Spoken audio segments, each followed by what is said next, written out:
can devote time to a series which is very iffy, which is a very problematical thing. It's only guaranteed 26 weeks, and if it only goes 26 weeks and stops, I'll have lost a great deal of money. But I would rather take the chance and do something I like, something I'm familiar with, something that has a built-in challenge to it. It's even possible, though, that if it is a success, you could make well over the $2 million that you suggested, right. 4 years, $500,000 apiece. Quite right, but I happen to feel after a year and a half of working 12 to 14 hours a day, it's worth it. And I think I rate it. I think anybody does who works that hard and can create an idea and can make a show go.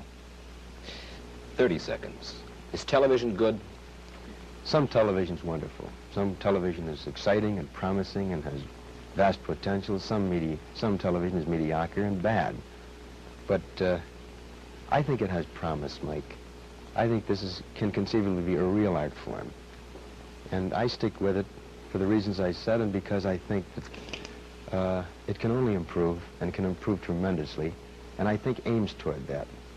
Rod Serling's story can be summed up in just a few words. From 40 rejection slips to 3 Emmy Awards, from a trailer home to a hacienda in Hollywood complete with swimming pool.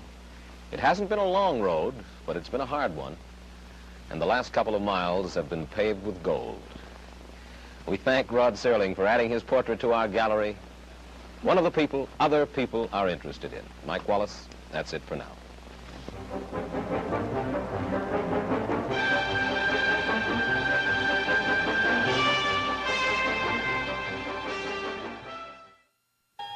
You've traveled this dimension of sight and sound and of mind many times before. Treasures of the Twilight Zone.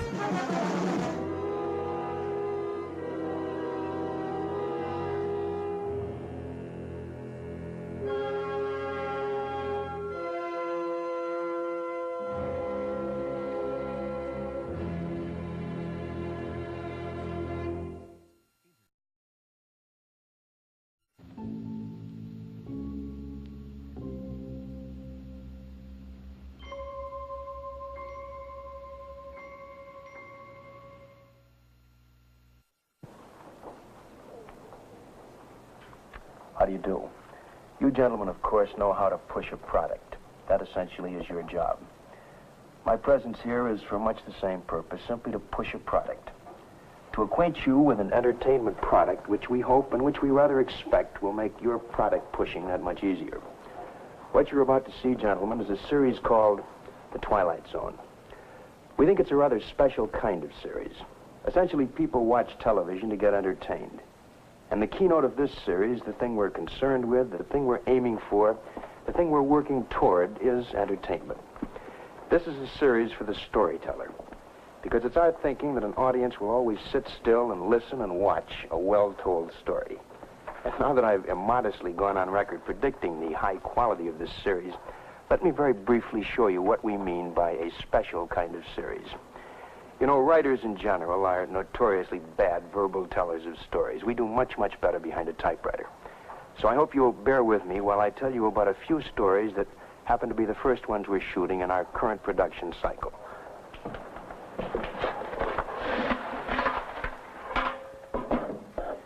This is sand. It represents desert. The desert that you'll see on your screen in a story we call The Lonely. The Lonely is about a man sentenced to a lifetime of solitary confinement. The confinement takes place on a sandy asteroid far out in space. It's the story about a man slowly succumbing to a kind of nightmarish loneliness, a gradual disintegration of mind and body because human beings have that palpable need for companionship. A most benevolent and compassionate official sends the prisoner a long rectangular box containing, well, a machine. A machine inside of a robot built in the form of a woman. It's a robot that talks and acts like a human being. A robot that thinks like a human being. Gentlemen, I can only tell you that The Lonely, which involves a man and a woman made out of plastic and wires with a machine for a heart, will provide a most bizarre experience. As to the physiological extensions of their relationship, that is, man and female machine, and what they do in their spare time, we're leaving this wide open. Object in point here, a file cabinet containing a contract. All very legal and proper, except the party of the first part in this case. Well, what do we call him? He has a lot of names. Beelzebub, Mr. Scratch. Well, that happens to be the party of the first part in a somewhat charred contract. Only in our story, which we call Escape Clause. His name is simply Mr. Cadwallader. As portrayed, he has all the charm of a well-tipped waiter. He makes a deal with a little man who has a psychotic fear of dying. It's really a simple contract. Mr. Cadwallader supplies the immortality, and the little man supplies his soul. And then our little man proceeds to live it up, or down, depending on the moral view. But he gets bored with immortality, and he then proceeds to live a very out-of-the-ordinary kind of a life. A life best described as simply violent.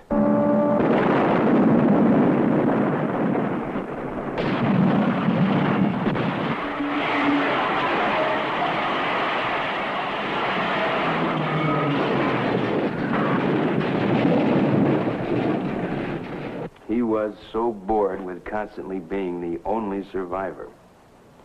So he now turns to homicide, happily aware that while a jury may convict him, there isn't a single legal modus operandi that the state can use to put him away.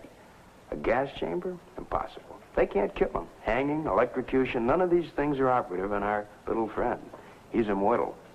But what happens, and we'd be most appreciative if you wouldn't tell this to your friends, is that a very good lawyer pleads his case and gets him life imprisonment. Poor little guy. Yeah, he has immortality. He can live forever. Right here. Behind these things. We'll hold up on telling you the ending. Just think about it. It'll come to you. Parenthetic note here. On the Twilight Zone, there'll be a variety of stories. And this is a variety that covers not only story type, but time, locale, the nature of the people. For example, this is a Western called Death, Destry, and Mr. Dingle. And this is the principal character in the story. It's a Colt 45. There's a schoolmaster named Dingle who picks up this gun one day, finding it in a schoolyard.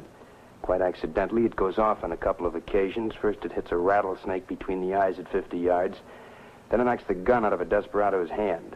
And while it's all quite accidental, the various onlookers make an assumption that Mr. Dingle's a pretty fast gun.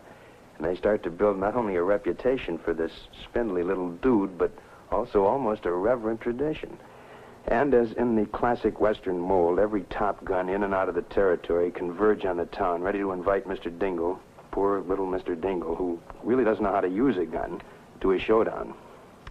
So, Mr. Dingle buys himself a little vial full of liquid, and it's simply out of this world, because it comes with a money-back guarantee, simply that it will make him the fastest gun in the West for 15 seconds. It's this vial he carries into a saloon one night, ready to meet at gunpoint a gentleman called Dirty Dan Destry, a fast gun in his own right. So fast he makes Hugh O'Brien look like Charles Coburn. But when the two men face one another and Mr. Dingle drinks his liquid with the money-back guarantee, he suddenly sees in the hand of his opponent a very familiar vial, identical with his own. I won't tell you the ending, except that it's reasonably happy, if unexpected. I hope I haven't done these stories an injustice, because they'll be much better told by actors in front of a camera, as you'll soon note in the picture you're about to see. All I can tell you is that we think the Twilight Zone is pretty unique. We think it'll be much talked about, and we think it'll also be enjoyed. We think it's the kind of a show that will put people on the edge of their seats, but only for that 1/2 an hour. We fully expect they'll go to the stores on the following day and buy your products. We think it's that kind of a show. So now the ham walks off to allow the real object in point to entertain you. The pilot show of your series. Earl Holliman, James Gregory, starring in Where Is Everybody? So, gentlemen, please sit back and take your first trip into the Twilight Zone. See what I mean? And this is really nothing compared to the way Instant Sanka will be disappearing off grocery counters come this fall.